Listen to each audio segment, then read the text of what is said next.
صفحہ نمبر 73 بہشتی زیور۔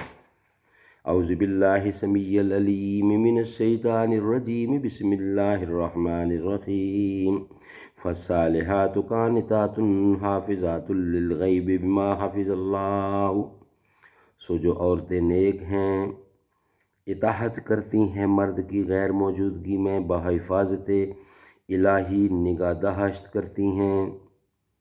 اسی ارشاد خداوندی کے مفہوم کی وضاحت اور اس پر عمل کرنے کا طریقہ جاننے کے لیے بہشتی زیور مسلمان لڑکیوں اور عورتوں سے متعلق زندگی کے تمام اہم اور ضروری مسائل کا بیان اور ہدایات حکیم الامت حضرت مولانا محمد اشرف علی صاحب تھانوی رحمۃ اللہ۔ دین کا بیان چل رہا ہے کہ جو دین ہے اس کو حاصل کرنے والے، ان کی اہمیت۔ جب آدمی دین کو مضبوط پکڑتا ہے،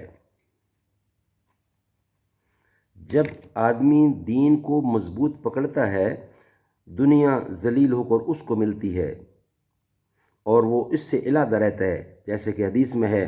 اور حضرت عبداللہ بن عباس رضی اللہ فرماتے ہیں کہ حضرت سلیمان علیہ السلام کو حق تعالیٰ نے اختیار دے دیا تھا کہ یا تو علم لے لو یا ملک و سلطنت لے لو۔ آپ نے علم قبول فرمایا، اللہ نے علم بھی دیا اور ملک بھی دے دیا۔ اور ملک کو کیسا دیا کہ وہ ضرب المثل ہو گیا کہ مثال میں مبالغہ کے موقع پر ملک سلیمانی بولا،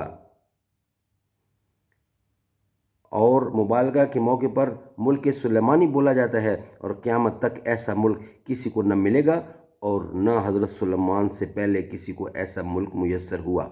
ظاہر ہے کہ اس درجہ دنیا کا ذلیل ہونا حضرت سلیمان کے واسطے دین کی برکت سے تھا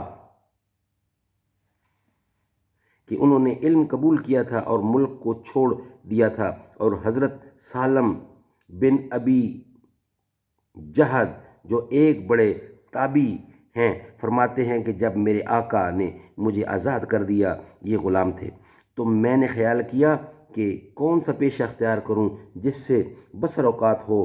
اب تک تو آقا کے حکم کی تعمیل کرتا تھا اور وہیں بسر اوقات بھی ہوتی تھی، اور اب آزاد ہو گیا تو کوئی دوسرا بندوبست چاہیے۔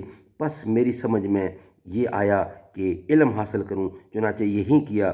1 سال نہ گزرا تھا کہ حاکم مدینہ منورہ نے مجھ سے ملنا چاہا اور میں نے اپنے پاس آنے کی اجازت نہ دی۔ مطلب یہ ہے کہ کسی خاص وجہ سے ان سے نہ ملے، ورنہ بلا وجہ ایسا کرنا دین کے خلاف اور بد اخلاقی ہے۔ لیکن یہاں اس بیان سے یہ غرض ہے کہ میرا ایسا رتبہ اس تھوڑے عرصہ میں ہو گیا کہ حکام زیارت کو آنے لگے اور مجھے کچھ اندیشہ نہ ہوا، بے موقع میں نہ مل سکا اور صاف انکار کر دیا گیا۔ واقعی دین کی یہی برکت ہے، اللہ تعالیٰ کے سوا کسی کا خوف دل میں نہیں رہتا، اور جو خدا سے ڈرتا ہے اس سے ہر چیز ڈرتی ہے۔ نہ ایسے لوگ طمع کر کے ذلیل ہوتے ہیں، نہ کسی سے کچھ خواہاں ہوتے ہیں۔ خوب غور سے ان مضامین کو پڑھو۔ یہ دونوں قصے یعنی حضرت سلیمان علیہ السلام اور حضرت سالم کا احیا علوم اور اس کی شرح سے لکھے گئے ہیں۔ نمبر 19، حدیث میں آیا ہے کہ علم 2 شنبہ کے روز طلب کرو۔ امام ابو یوسف فرماتے ہیں کہ میں نے بڑوں سے سنا ہے، جو شخص استاد کا حق نہ پہچانے وہ کبھی فلاح کو نہیں پہنچ سکتا۔ محدثین نے یہاں تک لکھا ہے کہ استاد کے پاس زیادہ دیر تک نہ بیٹھا رہے کہ مبادہ ان کا جی اکتا جائے، یعنی اتنا نہ بیٹھو کہ وہ تنگ ہو جائیں۔ حدیث میں آیا ہے کہ علم 2 شنبہ کے روز طلب کرو، اس سے علم حاصل کرنے میں سہولت ہوتی ہے۔ کنز الاعمال۔ اور یہی مضمون جمعرات کے متعلق بھی آیا ہے۔ مطلب یہ ہے کہ کتاب شروع کرنا 2 شنبہ اور جمعرات کے روز بہتر ہے۔ اسی طرح اور کوئی علمی کام شروع کرنا بھی ان دنوں میں بہتر ہے۔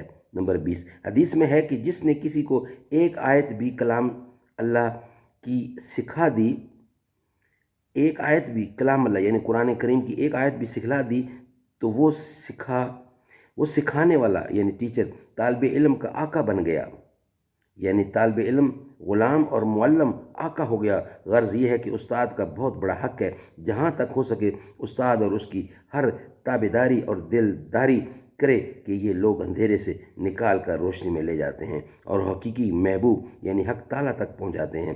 اس سے بڑھ کر اور کیا سلوک ہوگا؟ اور غلام ہونے سے یہ مطلب نہیں ہے کہ استاد اس کو فروخت کر سکتا ہے، بلکہ مراد اس کے حق کی عظمت کا اظہار کرنا ہے بطریق مبالغہ، اور استاد اور پیر کا درجہ والدین سے کم ہے، خوب سمجھ لو۔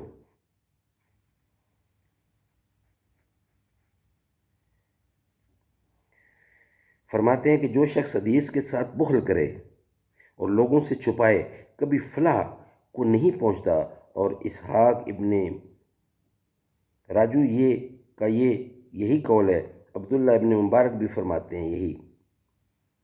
نمبر 20، حدیث میں ہے کہ جس نے کسی کو ایک آیت بھی کلام اللہ کی سکھا دی، حدیث پوائنٹ نمبر 21، حدیث میں ہے جس عالم سے مسئلہ دریافت کیا جاوے اور وہ بغیر عذر شرعی اس کو چھپا لے اور بیان نہ کرے، قیامت کے دن اس کے آگ کی لگام دی جائے گی۔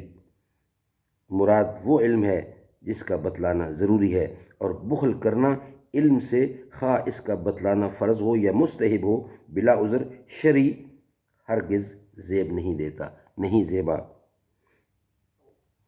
صدق اللہ العلی العظیم و صدق رسولہ النبی الکریم۔